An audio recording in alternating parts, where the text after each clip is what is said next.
ಬಂಧುಗಳೇ ನಮಸ್ಕಾರ. ಮನೆ ವಾಸ್ತು ಮಾಹಿತಿಗೆ ಸ್ವಾಗತ.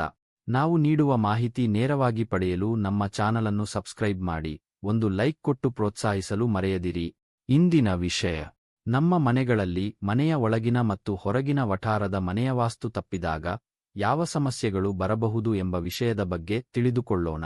ಬಂಧುಗಳೇ, ನಾವು ನಮ್ಮ ಮನೆಗಳಲ್ಲಿ ಒಂದರ ಮೇಲೊಂದು ಸಮಸ್ಯೆಗಳು ಆಗಾಗ ಗೋಚರವಾದಾಗ ಹಳ್ಳಿಗಳಲ್ಲಿ ಕೆಲವು ಕಡೆಗಳಲ್ಲಿ ಇಂದಿಗೂ ಜ್ಯೋತಿಷ್ಯರ ಬಳಿ ಹೋಗಿ ಪ್ರಶ್ನಾಚಿಂತನೆ ಮಾಡುವುದು ಇಂದಿಗೂ ಪ್ರಚಲಿತದಲ್ಲಿದೆ. ಅದು ಅವರವರ ನಂಬಿಕೆಗೆ ಬಿಟ್ಟ ವಿಚಾರವಾಗಿರಬಹುದು. ಒಮ್ಮೆ ನಮ್ಮ ಸಮಸ್ಯೆಗಳು ದೂರವಾಗಲಿ ಎಂದು ಲಕ್ಷಾಂತರ ರೂಪಾಯಿ ಖರ್ಚು ಮಾಡುವವರು ಇದ್ದಾರೆ. ಆದರೆ ದಿನಕಳೆದಂತೆ ಒಂದಲ್ಲೊಂದು ಸಮಸ್ಯೆಗಳು ಗೋಚರವಾಗಿ ಕೊನೆಗೆ ಜೀವನದಲ್ಲಿ ಸೋತು ಹೋದವರು ಇದ್ದಾರೆ. ಆದರೆ ನಮಗೆ ಬರುವ ಪ್ರತಿಯೊಂದು ಸಮಸ್ಯೆಗಳು ನಾವು ವಾಸ ಮಾಡುವ ಮನೆಯ ಒಳಗಿನ ದ್ವಾರಗಳು ಮತ್ತು ಹೊರಗಿನ ವಠಾರದ ಎತ್ತರ ತಗ್ಗುಗಳ ವಾಸ್ತು ದೋಷದಿಂದ ಬರುತ್ತದೆ ಎನ್ನುವ ವಿಚಾರವನ್ನು ನಿಮಗೆ ನಂಬಲು ಸ್ವಲ್ಪ ಕಷ್ಟವಾಗಬಹುದು. ಆದರೆ ನೀವು ನಿಮ್ಮ ಮನೆಯ ವಠಾರವನ್ನು ಗಮನಿಸಿ, ಒಂದು ದಿಕ್ಸೂಚಿಯನ್ನು ಖರೀದಿಸಿರಿ ಮತ್ತು ನಾವು ಇಂದಿನ ಮನೆವಾಸ್ತು ಮಾಹಿತಿಯಲ್ಲಿ ಹೇಳುವ ವಿಚಾರಗಳನ್ನು ನಿಮಗೆ ನೀವೇ ಪ್ರಶ್ನೆ ಮಾಡಿದರೆ, ನಿಮ್ಮ ವಾಸದ ಮನೆಯ ಒಳಗೆ ಮತ್ತು ಹೊರಗಿನ ದಿಕ್ಕುಗಳಿಗೆ ಅನುಸಾರವಾಗಿ ನಿಮ್ಮ ಮನೆಗಳಲ್ಲಿ ಯಾವ ಘಟನೆಗಳು ನಡೆದಿವೆ ಮತ್ತು ನಡೆಯುತ್ತಿದೆ ಎನ್ನುವ ಮಾಹಿತಿಯನ್ನು ತಿಳಿದುಕೊಳ್ಳೋಣ. ಬಂಧುಗಳೇ, ನಾವು ವಾಸ ಮಾಡುವ ಮನೆಯ ಪೂರ್ವ ದಿಕ್ಕು, ಈಶಾನ್ಯ ದಿಕ್ಕು ಮತ್ತು ಉತ್ತರ ದಿಕ್ಕು ತಗ್ಗಾಗಿ ಇದ್ದರೆ ಉತ್ತಮ. ಅದೇ ರೀತಿ ದಕ್ಷಿಣ ದಿಕ್ಕು, ನೈಋತ್ಯ ದಿಕ್ಕು, ಪಶ್ಚಿಮದ ದಿಕ್ಕು ತುಂಬಾ ಎತ್ತರವಾಗಿದ್ದರೆ ಉತ್ತಮ. ಆಗ್ನೇಯ ದಿಕ್ಕು ಸ್ವಲ್ಪ ಮಟ್ಟಿಗೆ ಎತ್ತರವಿದ್ದು ವಾಯುವ್ಯ ದಿಕ್ಕು ಆಗ್ನೇಯಕ್ಕಿಂತ ಸ್ವಲ್ಪ ತಗ್ಗಾಗಿದ್ದರೆ ಬಹಳ ಉತ್ತಮ. ಈ ರೀತಿಯ ವಠಾರ ಇದ್ದ ಮನೆಗಳಲ್ಲಿ ಮನೆಯಲ್ಲಿ ಉಪಯೋಗಿಸಿದ ನೀರು, ಮಳೆ ಬಂದಾಗ ಹರಿಯುವ ನೀರು ಪೂರ್ವ, ಉತ್ತರ, ಈಶಾನ್ಯ ದಿಕ್ಕಿಗೆ ಹರಿಯುವ ವ್ಯವಸ್ಥೆ ಇದ್ದರೆ ಮಾತ್ರ ಉತ್ತಮ. ಮನೆಯ ಒಳಗಿನ ಎಲ್ಲಾ ಕಡೆ ರೂಮುಗಳಿಗೂ ಇರುವ ಬಾಗಿಲುಗಳು ಸೇರಿ ಉತ್ತರ, ಈಶಾನ್ಯ, ಪೂರ್ವ, ದಕ್ಷಿಣಾಗ್ನೇಯ ಮತ್ತು ಪಶ್ಚಿಮ ವಾಯುವ್ಯ ದಿಕ್ಕುಗಳಲ್ಲಿ ಮಾತ್ರ ಬಾಗಿಲು ಮತ್ತು ಕಿಟಕಿಗಳು ಇರಬೇಕು. ಈ ಮೇಲಿನ ಮಾಹಿತಿಯಲ್ಲಿರುವ ವಿಧಾನಗಳನ್ನು ಹೊರತುಪಡಿಸಿ ಬೇರೆ ಬೇರೆ ದಿಕ್ಕುಗಳಲ್ಲಿ ವ್ಯತಿರಿಕ್ತವಾಗಿ ಇದ್ದರೆ ಅಂತಹ ಮನೆಯಲ್ಲಿ ವಾಸ ಮಾಡುವವರ ಮೇಲೆ ಮನೆಯ ವಾಸ್ತು ದೋಷದ ಯಾವುದಾದರೂ ಕೆಟ್ಟ ಪರಿಣಾಮಗಳು ಹಂತಹಂತವಾಗಿ ಬೀರಲು ಪ್ರಾರಂಭವಾಗುತ್ತದೆ. ಇದು ಮನೆ ಸದಸ್ಯರಿಗೆ ಗೊತ್ತೇ ಆಗುವುದಿಲ್ಲ.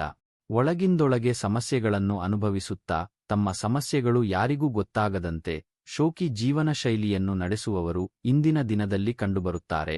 ಇವೆಲ್ಲ ವಿಚಾರಗಳು ಗೊತ್ತಾದಾಗ ಮೂಲನಂಬಿಕೆಗಳಿಗೆ, ಆಚಾರ ವಿಚಾರಗಳಿಗೆ ಬೇಕಾಬಿಟ್ಟಿ ಸಾಲ ಮಾಡಿಯಾದರೂ ಹಣ ಖರ್ಚು ಮಾಡಿ ಫಲಿತಾಂಶ ಕಾಣದೆ ಆಕಸ್ಮಿಕ ಘಟನೆಗಳು ನಡೆದು ಕುಟುಂಬದ ಸದ್ಯರನ್ನು ಕಳೆದುಕೊಂಡು ದಿಕ್ಕುತೋಚದಂತಾದ ಕುಟುಂಬಗಳು ನಮ್ಮ ಕಣ್ಣ ಮುಂದೆಯೇ ಇದೆ. ಬಂಧುಗಳೇ, ನಾವು ನಮ್ಮ ಮನೆಯನ್ನು ದೇವಾಲಯದಂತೆ ಕಾಣಬೇಕು. ಒಂದು ಮನೆಯನ್ನು ಕಟ್ಟುವಾಗ ಅದನ್ನು ವಾಸ್ತು ಪ್ರಕಾರವಾಗಿ, ಪ್ರಕೃತಿ ನಿಯಮದ ಅನುಸಾರವಾಗಿ ಮಾತ್ರ ಮಾರ್ಪಾಟುಗಳನ್ನು ಮಾಡಿಕೊಳ್ಳಬೇಕು. ಸರಿಯಾದ ಗಾಳಿ, ಸೂರ್ಯನ ಬೆಳಕು ಮನೆಯನ್ನು ಪ್ರವೇಶಿಸುವಂತಿರಬೇಕು.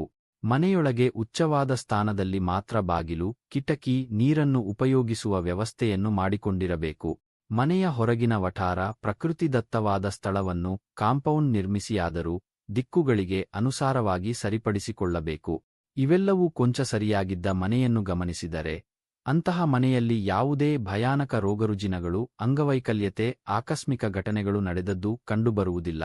ಮೊದಲು ಮನೆಯ ವಠಾರವನ್ನು ಸರಿಯಾದ ಪರಿಣಿತ ವಾಸ್ತು ಮಾರ್ಗದರ್ಶಕರೊಂದಿಗೆ ಪರಿಶೀಲಿಸಿ ನಂಬಿಕೆಯಿರುವ ಆಚಾರಗಳನ್ನು ಮಾಡುತ್ತಾ ಮುಂದುವರಿದರೆ ಮಾತ್ರ ಅಂತಹ ಮನೆಯಲ್ಲಿ ವಾಸ ಮಾಡುವವರು ತಕ್ಕ ಪ್ರತಿಫಲವನ್ನು ಪಡೆಯಬಹುದು. ನಿಮಗೆ ಹೆಚ್ಚಿನ ಮಾಹಿತಿಯನ್ನು ನಮ್ಮ ಹಿಂದಿನ ಸಂಚಿಕೆಯಲ್ಲಿರುವ ಎಲ್ಲಾ ದಿಕ್ಕುಗಳ ಮಾಹಿತಿಯಿಂದ ವಿವರವಾಗಿ ಪಡೆದುಕೊಳ್ಳಬಹುದು. ನಿಮಗೆ ಹೆಚ್ಚಿನ ಮಾಹಿತಿ ಬೇಕಾದಲ್ಲಿ ಸ್ಕ್ರೀನ್ನಲ್ಲಿ ಕಾಣುವ ನಂಬರಿಗೆ ಕರೆ ಮಾಡಿ ಪರಿಶೀಲನೆಗಾಗಿ ಸಂಪರ್ಕಿಸಬಹುದು. ನಿಮಗೆ ನಮ್ಮ ಮಾಹಿತಿ ಇಷ್ಟವಾದಲ್ಲಿ ನಮ್ಮ ಚಾನಲ್ಗೆ ಒಂದು ಲೈಕ್ ಕೊಟ್ಟು ಮಾಹಿತಿಯನ್ನು ಇತರರಿಗೂ ಶೇರ್ ಮಾಡಲು ಮರೆಯದಿರಿ. ಧನ್ಯವಾದಗಳು.